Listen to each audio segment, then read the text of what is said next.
Welcome to this episode of Aesha Online TV. Tips, action steps, and advice to help you find and keep the love of your life. Today, I want you to grab a pen and paper because we're going to talk about an issue that affects 30% of marriages. Now, if you are in the 70% group, I want you to hang on because chances are you know someone who's struggling with this issue. And if you aren't married, I want you to take really good notes so that you will prevent any issues in your future marriage in this area. We're talking about what to do if your husband has a low sex drive. And yes, it does affect 30% of marriages. I've heard from many wives who have written me for advice and help in this area because it's causing a lot of frustration, feelings of anger and rejection, feeling like the wives are unworthy or unattractive, or feeling like there's something wrong with them in this area. I'm going to give you 3 practical things that you can do immediately to help you overcome this issue. Number 1, write this down. Get to the root of the problem. There can be multiple reasons why your husband is not able to perform and to please you in the bedroom. It could be a medical or physical issue. And in that case, you'll want to seek out medical advice. But before you do, I want you to get a hold of and grab a copy of a book by Dr. Dan Purser, which is called Improving Male Sexuality. Because in this book, which is based on years of his research and practice as a medical doctor, as well as medical literature, he's going to help you pinpoint exactly what's going on in your husband. Instead of going to the doctor and they just prescribe him the little blue pill, Dr. Purser is going to talk about mineral and vitamin deficiencies that could be affecting this area, as well as things like stress that could be making your husband's hormones get out of whack and causing depression as well as low libido. So grab a copy of that on Amazon.com because it's going to help you get to the heart of the problem. The issues could also be emotional. There could be stress that's going on at home or at work or in the finances.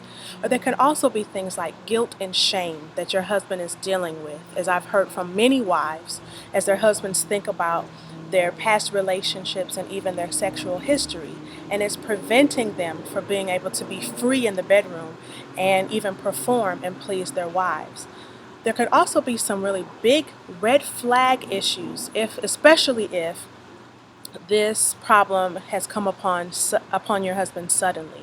It could be something as simple as an unhealthy addiction that your husband is struggling with and needs help in order to overcome. So number 1, get to the bottom of the issue. Number 2 is to deal with your own frustrations. Because if every time you bring up the issue to your husband and all of the anger and the frustration and the rejection and the hurt feelings are coming up, you're actually creating a cycle because your husband is feeling that. He's sensing your frustration, he's sensing your disappointment, and he knows that he's unable to do anything about it. And that is just going to add on to the performance anxiety. So get a journal and write out all of what you're feeling and then come to your husband with presenting him with some of these solutions. And number 3 is that I want you to work on your relationship and the other things that connect you and your husband. Because when a sex life is great, sex is only about 10% of the relationship. When your sex life is on life support, sex is like 90% of the issue.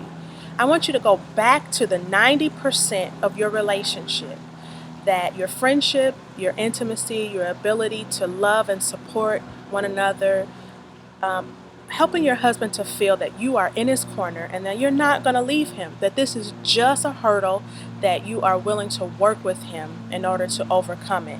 And if you do those things, he will be open and willing to talk about solutions. And I'm going to give you a very powerful one and a bonus 4th point. You want to get a hold of Goldenrod Essential Oil from Young Living. This blend was created specifically for the male libido and was given a very spicy name, Goldenrod, in order to help men get used to using oils. Now, from the word on the street, from what I've heard from wives and husbands who have used this oil to overcome this issue of low libido in men, that it works better than that little blue pill. It's very easy to use. You're going to start with 1 drop, put it in a capsule, and have your husband take it every night for 2 weeks. Now, depending on what your husband's issue is, he may even want to work up to 5 to 10 drops every night for 2 weeks. And by the end of that 2 weeks, he will be having some very powerful urges and feeling so much better. And wives, you will too. It's Goldenrod Essential Oil from Young Living, and you can get it at aeshaonline.com. So those are your 4 ways to deal with the issue of your husband having a low libido. I hope that it helps you, and we'll see you next time. We'll see you next time. Take care. So those are 4 things to do if your husband has a low libido. Take care. We'll see you next time.